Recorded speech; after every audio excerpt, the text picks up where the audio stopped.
Hello and welcome to Product Momentum, where we hope to entertain, educate, and celebrate the amazing product people who are helping to shape your community's way ahead. My name is Paul Gable, and I'm the Director of Product Innovation at ITX. Along with my co-host, Sean Flaherty, and our amazing production team and occasional guest host, we record and release a conversation with a product thought leader, writer, speaker, or maker who has something to share with the community every 2 weeks.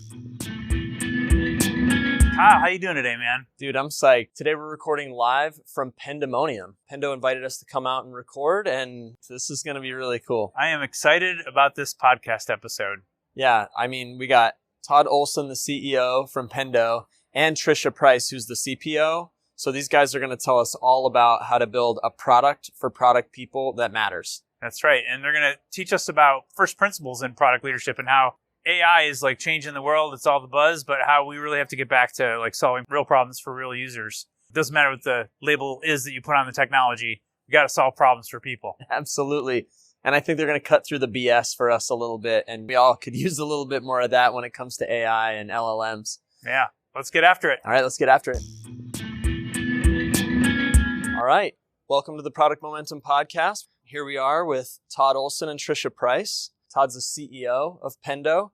He's a co-founder and teamed up with fellow product leaders and technologists from Red Hat, Cisco, and Google to launch Pendo in October of 2013. So 10 years this month, which is really exciting. Todd's also an author. He took his passion for helping digital teams build great products to help him write the book, The Product-Led Organization. Drive growth by putting product at the center of your customer experience. We're also really excited to be here with Trisha Price. She's the Chief Product Officer at Pendo, and she oversees Pendo's product management, design, and product operations teams. She also sets the product strategy for the company. A lot going on in the product strategy. We're excited to talk about that stuff today. Thank you. And we're psyched to be here. So thanks for having us. Well, welcome. It's great to have you here. Cool. We're glad to be in front of the pink.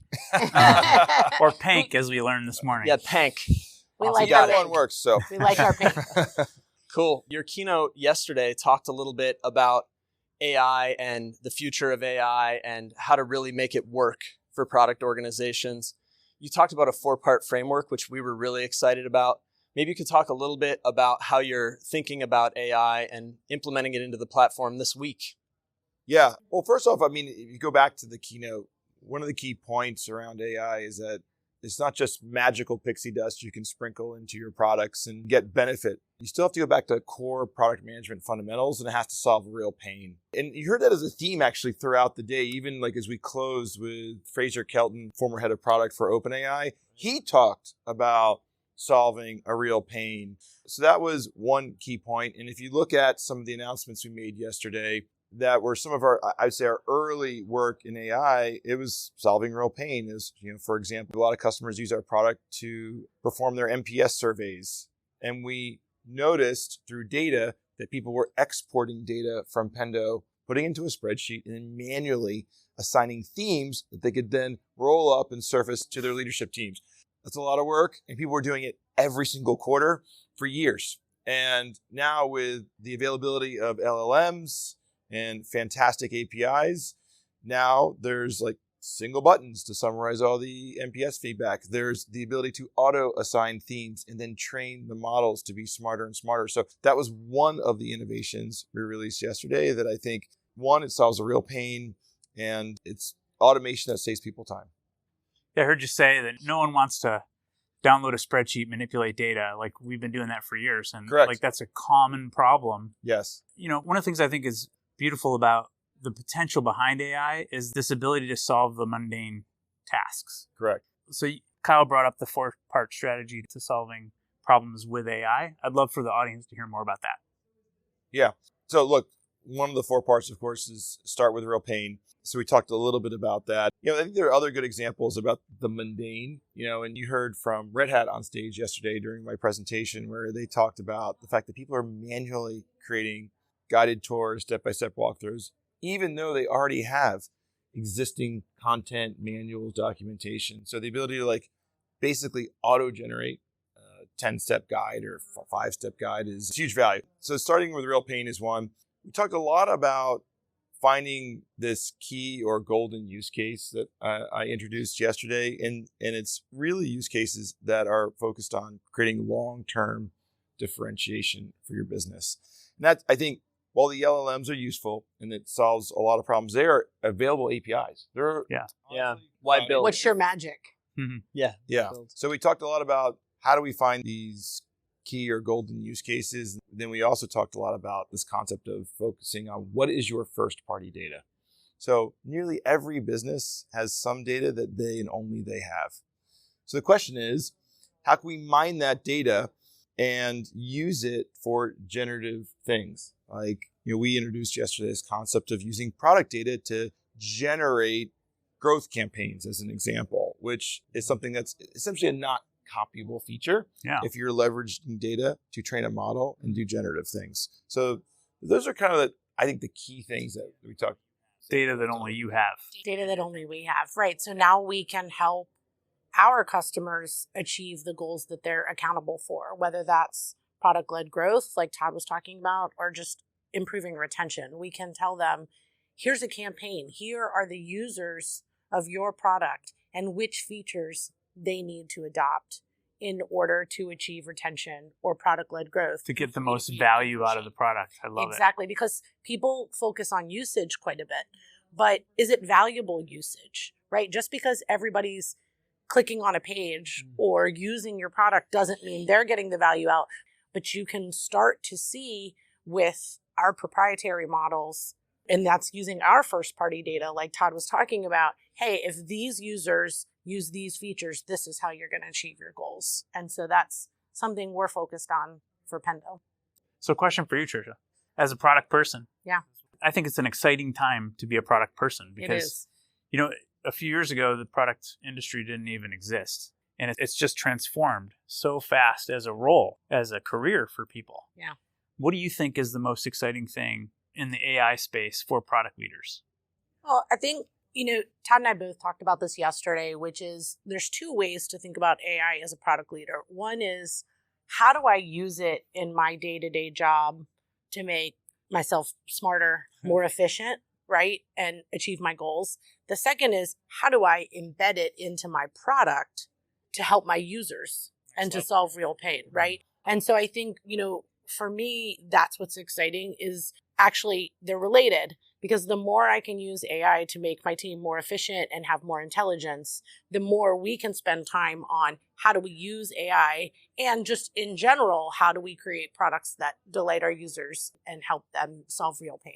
Wow, yeah, and we get closer to it by using it. How do you think the role of the product person is going to change over the next 3 to 5 years as we kind of hit this big wave? Like, how's their role and their collaboration, maybe even with the other departments, marketing, et cetera, that need to drive, feature usage and help make the product really sing? How does that role change? Yeah, I think that it is changing, has been changing, and will continue to become more of a business leader, not only an executor. And I think that has been happening. You see more chief product officers in the C-suite. I think in the SaaS world, that's probably been happening for quite some time. But when you look at traditional businesses, they're all moving from the physical to the digital too. And they're moving from project-led to product-led, like Todd talks about in his book, right? Right. And I think, that's where we see probably even the bigger change as it relates to product. Yeah, and let's be honest.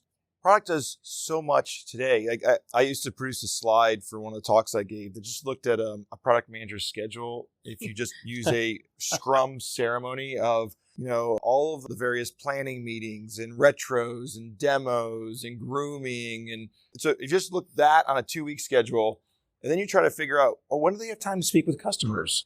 And, when are they speaking with internal stakeholders? There's a lot already. So AI, if it can take any of the busy work, any of the essentially synthesizing of data points and try to distill it down into something more actionable, that's just going to save them time. So they're going to do more of the right things, which is negotiating with engineering, talking with customers, being more business and outcome focused. So look, there's plenty for product managers to do. I joked yesterday in the keynote that, AI can't set the strategy or vision for a business. So product still has a role. However, maybe AI can make it easier to, go through reams and reams of data to help inform that strategy. That's where I think it's really, really powerful. So hopefully people will be setting better strategies. It won't be replacing what people are doing, or rather just make them better at their function. Yeah, you talk about first principles. And I think for product, one of the first principles is to spend as much time really understanding your customers as possible. Like getting in front of the customers, doing more research, spending more time like in the field, like looking at what customers are actually doing. And I think it has so much potential for freeing up that time if we use it properly. Yeah.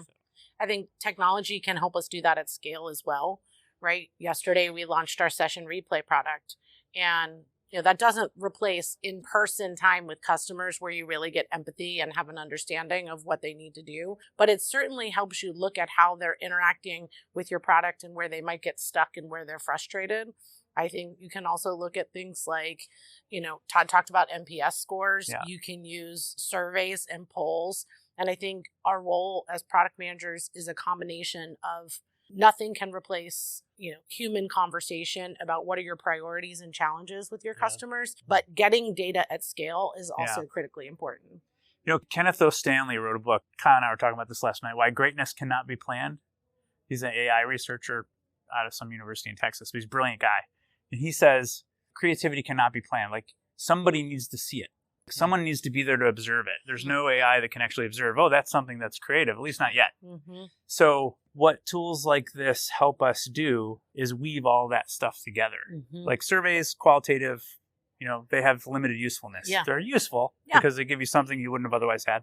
But observation and having people that actually care about the problem and look at hundreds of users and how they're using the product, that's where the real innovations are going to come from. Oh, absolutely. Absolutely. And I shared this story yesterday as well, but I was speaking with a financial analyst, and she was saying that, now in every earnings reports and Q&A, there's a summary now that's auto-generated from AI. And I said, well, do you read it? And she's like, no, I don't even read it. Because my job is to find the one or two insights that no one else sees. And she makes investment decisions that yields millions and millions of dollars. Right. And she's not going to trust some system, and she's not going to use the same auto-generated summary that everyone else is using because there's no differentiation in that. So to your point around creativity, yes, it does take a human to essentially think about and deliberate over the data to make decisions. And I shared in our executive briefing on Tuesday 4 kind of challenges with AI, I guess. And one of them is this concept of deliberation challenge, which people think the AI is deliberating over your question. And it's not. It's like really good autocomplete. It is based on all this training data. What is the next best answer to whatever this individual is prompting me? It's not thinking about it. And that's dangerous because people think that it's thinking. And it's not. So to be careful what you ask, it's going to be very good autocomplete, and it's very good at explaining things. I mean, yesterday, Fraser on stage talks about how he sent it text from a medical diagnosis, and it helped explain it. It's very good at things like that. Because he doesn't have to think. Someone else thought. Right. It's just explaining in better words what something means. Yeah, beautiful. I want to go back to something that Trisha was talking about. Actually, it was Todd, like having your own proprietary data and then thinking about how do you create some proprietary value for the customer? And you guys are talking a lot about the user's pain. Can you take us a little bit deeper into your own process for, you guys are chuckling, so you know where I'm going. Like, all right, we have this data, we know what we know, and we know what the pain points are, but there's this massive gap, right, between those things. So how do you guys go through the ideation process to find that critical insight, right, as We're humans? laughing because we did it wrong a couple times before. I feel like we got it right? Yeah. Why don't you start off? I'll start with what we did wrong, and maybe you can go with what we did right. I call it like the dark age of AI, which was when we first started, we really went what I call inside out thinking, which is we had our incredible machine learning team looking at the data and trying to find patterns and come up with ideas based on that. Mm-hmm. And they actually did a pretty incredible job. But then we got stuck because we couldn't figure out what was the user interface to wrap around that to actually deliver it to our customers and drive value. We knew we had this model that could say, hey, if you use these features, you'll improve retention. But we couldn't figure out, like, what does that solve? What's the experience, the workflow? And we just kept struggling. And then I'll let Todd talk about, like, how we just stopped and we stopped thinking about the model and the data. and sort of changed our outside in thinking. Yeah, this is a stressful thing because we had all these smart people or building all these cool things, and we had what we thought was a really useful application of our data, which was people that use this feature are 10 times, 30 times, 50 times more likely to retain. You're like, wow, everyone's going to love this. But you put it in front of users like, what do I do with this? So we step back and say, okay, what are the jobs to be done that people are hiring our product to do? Where are the pain points of using our product today? And what are people doing manually? Almost similar to the whole, we're downloading CSVs and doing work. We noticed that a lot of our customers, their growth teams, were spending a lot of time creating manual growth campaigns. And our growth team was actually doing it as well. So we have a full PLG team within Pendo that manages both our free and some of our starter plans. And they were doing all this work trying to dig through all this Pendo data and create these campaigns to drive conversion rates, to drive various aspects of that funnel. And we realized that, hey, this technology can actually be applied to that problem. So we shifted our mindset and said, okay, we're going to focus on a solution to help growth teams drive better campaigns to help provide these outcomes, one of which will be increased retention. So instead of starting with, we got this model for retention, we started with what do people actually want? And we started backing into how the technology can really fuel that. And then it got pretty easy. A lot easier. To get the workflows and get the designs and get the visualization, because we were focusing on the problem we were solving for the customer, not the pattern in the data. Yeah. It's interesting here because I was clearly inspired yesterday by Fraser's story about ChatGPT. And I think those are going to be the outliers. So that was an interesting case where they spent lots of product time on the core model. And then it sounded like it was a 2 sprints, he said, to release ChatGPT. Wow. So that's a very simple interface. And I don't think many companies are going to have that style of product development, because for us, it was the inverse. It was, the model was easy. Not easy. So sorry to anyone who's out there who's a data scientist. Felt easy for us. Be careful. Be careful with your language. What I'm saying is we had the model, but there's now a lot of work going into the UI. That's not going to be 2 sprints for us. It's going to be probably quarters of work to actually wrap around what's needed to really showcase the power of the AI. Yeah, it reminds me of the famous Steve Jobs quote that you can't start with the technology and sell the technology, which is kind of what ChatGPT did. You have to start with the user and solve the problem. You want to build something that's going to actually change the world. Exactly. Yeah, and like I said, I think ChatGPT and things like it are unique in that these foundational models are so hard to create that showcasing it with a chat-like interface, yeah, it is the product. But for many of us, so you'll hear about TLMs, tiny language models, or tiny models. I think tiny models that are purpose-built to a function, I think have a lot of applicability in business today. Like, look, these large language models are trained on the entire corpus of human knowledge. Right. Most people don't need that to solve specific practical use cases. So a tiny model that's baked on your first-party data is probably enough to drive a lot of value for your customers. All right. Well, we're coming to a close here. I want to just make sure I capture a couple of key learning nuggets for the audience. And here's what I've captured. You can reflect on these. The first one is that ChatGPT isn't the magic bullet, or any AI for that matter. Like, we have to really take a practical approach, which your philosophy, which I fully subscribe to, is first principles. Like, let's use it to solve problems and understand better our customers. So that if you use it properly, it'll give you more time to be in front of your customers, which means you have to find the job to be done. Like, what is the job to be done? Which I love Clayton Christensen's work. We've had Tony Olwick on the pod too, so you should listen to that when you get a chance. To free up time so we can build better products, so to speak. The second is taking a practical approach. And I love in your keynote, your 4-stage approach to using AI in general. Yep. And then this is the third key point. You have unique data in your business. And it's our job as a product leader to think about that data and what makes it unique that gives us a competitive advantage if we use it properly. So that was a key nugget for me. Yeah. I loved how Fraser, even at the end of the day, really came back to this point of your own data. He said, protect your data. Yeah, defend it. Yeah. That's something that we didn't say in the morning, but I think was really wise. It's like, be careful where you send it. For many of us, it's our special sauce. It's a differentiation. So protect it was a really good point, I thought.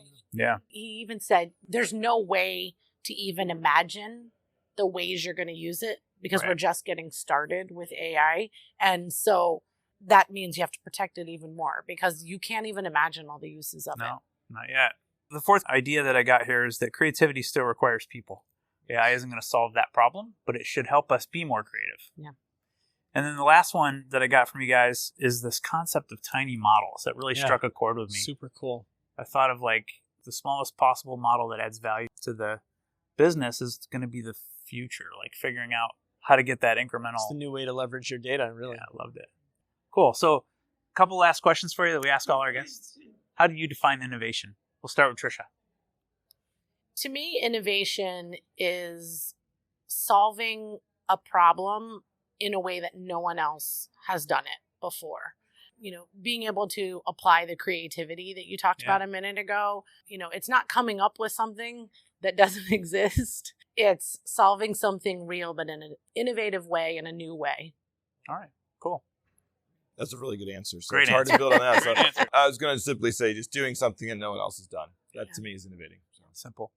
Awesome. Really excited to have you guys on the show, Trisha and Todd. Thank you so much for having us at your conference today. It's great to have you. And we'll keep in touch. One of my next action items is ask Todd to text Fraser so he can come on our podcast because he obviously made a big impression on you guys. But thanks again for having us. This is awesome. Thank you for coming. Well, that's it for today. In line with our goals of transparency and listening, we really want to hear from you. Sean and I are committed to reading every piece of feedback that we get, so please leave a comment or a rating wherever you're listening to this podcast. Not only does it help us continue to improve, but it also helps the show climb up the rankings so that we can help other listeners move, touch, and inspire the world, just like you're doing. Thanks, everyone. We'll see you next episode.